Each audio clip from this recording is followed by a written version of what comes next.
Je vous salue,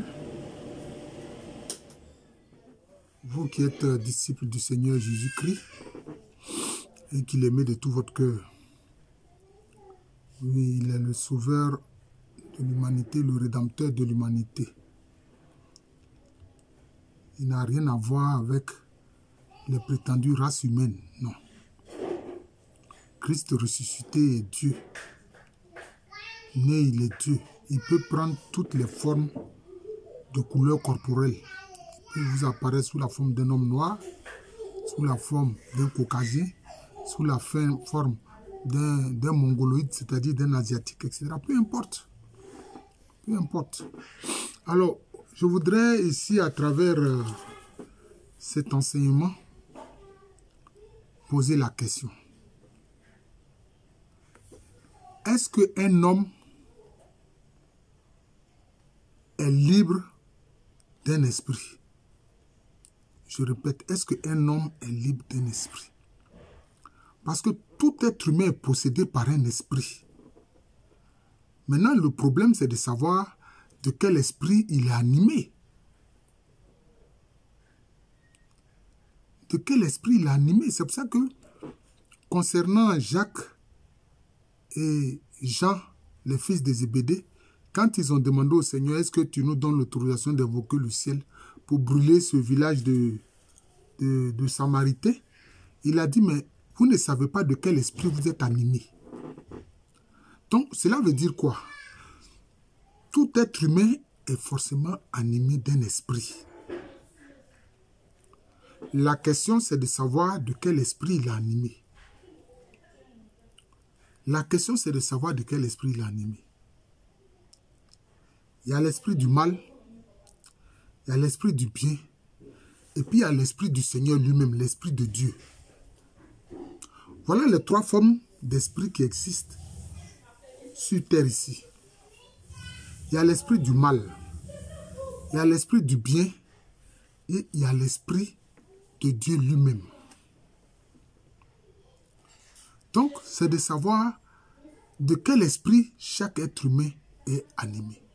Ceux qui sont animés par l'esprit du mal, bon, ceux-là, en fait, ils vivent une possession démoniaque.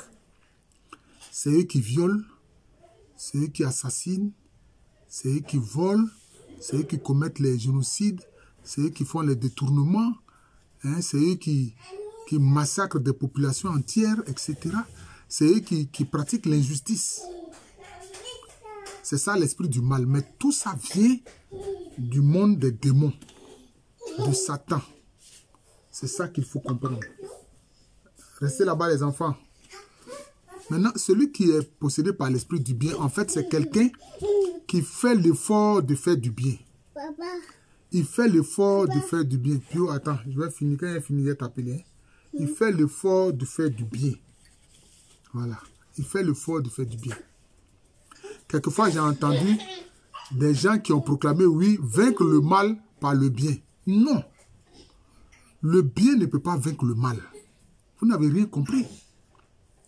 Parce que dans le jardin, il y avait quoi? Il y avait l'arbre de la connaissance du bien et du mal. L'arbre de la connaissance du bien et du mal. Le mal et le bien sont issus du même arbre. Maintenant, il y avait l'arbre de vie, qui est le Christ lui-même. Et c'est l'arbre de vie, c'est les fruits de l'arbre de vie que Dieu a recommandé à Adam et à Ève. Ce n'est pas une affaire de blanc. Adam, ça veut dire terre rouge. Parce que ceux qui ne savent pas là, disent, ah, vous présentez Adam comme blanc, puis vous dites que c'est notre ancêtre. Ça, c'est la représentation des Occidentaux.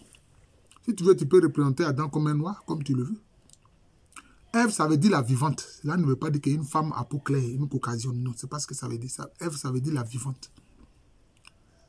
Hein? Le bien et le mal sont issus du même arbre. Maintenant, il y a l'arbre de vie qui est le Christ lui-même, dont nous devons consommer le fruit. Aujourd'hui, comment nous consommons le fruit, les fruits du Seigneur Jésus-Christ? C'est à travers l'Eucharistie, c'est à travers sa parole. Hein? Donc, il y a ceux qui sont animés de l'esprit du bien. Ils font l'effort de faire du bien. Mais quelquefois, c'est très difficile pour eux. C'est pour ça que Paul a dit quelque part, le bien que je veux faire, je n'arrive pas à le faire. Mais le mal que je veux éviter, c'est ça que je fais. Paul a dit ça. Mais comment est-ce qu'on peut se libérer du mal? Et comment est-ce qu'on peut pratiquer le véritable bien? C'est en ayant en nous l'Esprit du Seigneur. C'est-à-dire quoi? Être possédé par le Saint-Esprit. C'est à dessein que j'emploie le mot posséder. Parce que Dieu aussi veut nous posséder par son esprit. De même que les forces démoniaques, Satan veulent posséder des gens par l'esprit du diable, des démons, pour les pousser à agir comme eux ils le veulent. Mais c'est de la même façon aussi, Dieu veut nous posséder par son esprit pour que nous agissions comme lui il veut. C'est comme ça, il faut comprendre ça. Il faut comprendre ça. C'est pour ça que Paul a dit quoi? Celui qui n'a pas l'esprit du Christ n'est pas à lui. Celui qui n'a pas l'esprit du Christ n'est pas au Christ. Parce que comment est-ce que tu vas dire, si on te gifle sur la joue droite, tends la joue gauche. Mais en fait, quand tu tends la joue gauche, cela ne veut pas dire que tu n'es pas actif. Tu demandes que Dieu fasse justice parce qu'on t'a giflé impunément et injustement. Tu demandes que Dieu fasse justice, c'est comme ça. C'est ça, tendre la joue gauche. C'est pour ça qu'on dit quoi? Que Jésus-Christ est notre justice. Donc, nous devons nous laisser posséder par le Saint-Esprit. Mais, pour le Saint-Esprit, il faut appeler le Saint-Esprit à te posséder. Le diable, lui, il vient posséder les gens de force. J'ai même fait un enseignement pour dire, même les enfants n'échappent pas à la possession du diable. On a vu cette femme-là qui demandait à Jésus de libérer son enfant qui était possédé par un démon. Vous comprenez? Mais pour le Saint-Esprit, il faut demander à ce que le Saint-Esprit vienne habiter en nous. C'est pour ça que la confirmation est importante.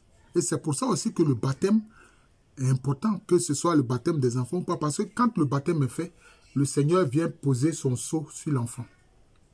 Voilà, le Seigneur vient poser son sceau sur l'enfant, c'est-à-dire comme un tampon, pour dire que cet enfant lui appartient. Jésus-Christ pose un tampon pour dire que cet enfant lui appartient.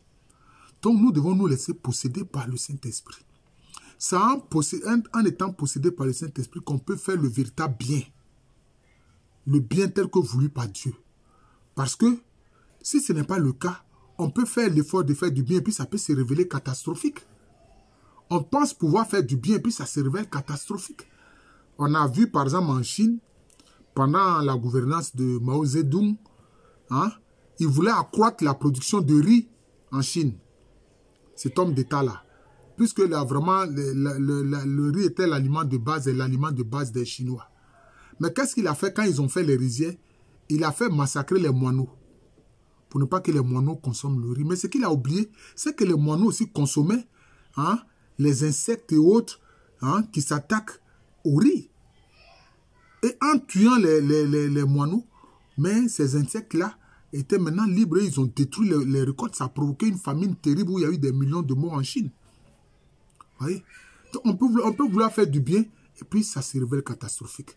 Mais c'est quand on est possédé par l'Esprit du Seigneur lui-même que alors le bien que nous faisons est un bien parfait parce que c'est le bien tel que voulu par le Seigneur lui-même. C'est ça. Et moi, je vous dis pour terminer, je ne vais pas être long,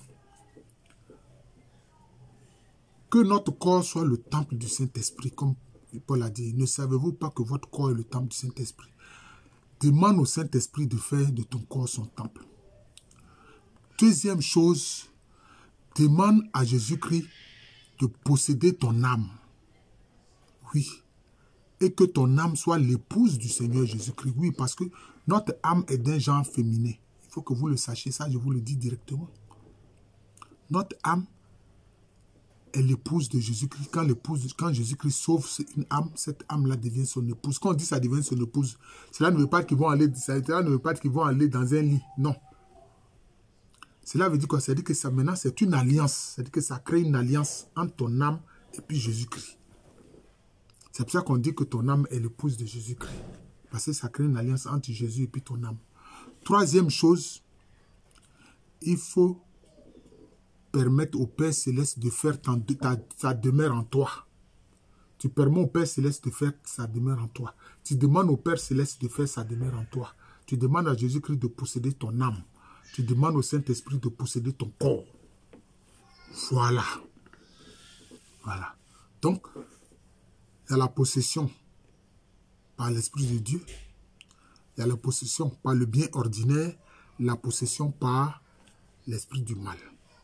C'est cela. Je suis le frère Jean de l'amour de Jésus. Merci de vous abonner à cette chaîne Jean de l'amour de Jésus et de la partager. Voilà. Elle s'adresse à ceux qui veulent grandir spirituellement, quelle que soit leur voie. Voilà, parce que j'ai fait une série de vidéos que j'intitule « Ce que le chrétien doit savoir d'eux ». Ce que le chrétien doit savoir de l'islam, ce que le chrétien doit savoir du bouddhisme, ce que le chrétien doit savoir de l'hindouisme, etc. Voilà. Donc c'est cette chaîne-là qui se nomme « Jean de l'amour de Jésus », mais à l'état civil, je suis le professeur Aloukwame René.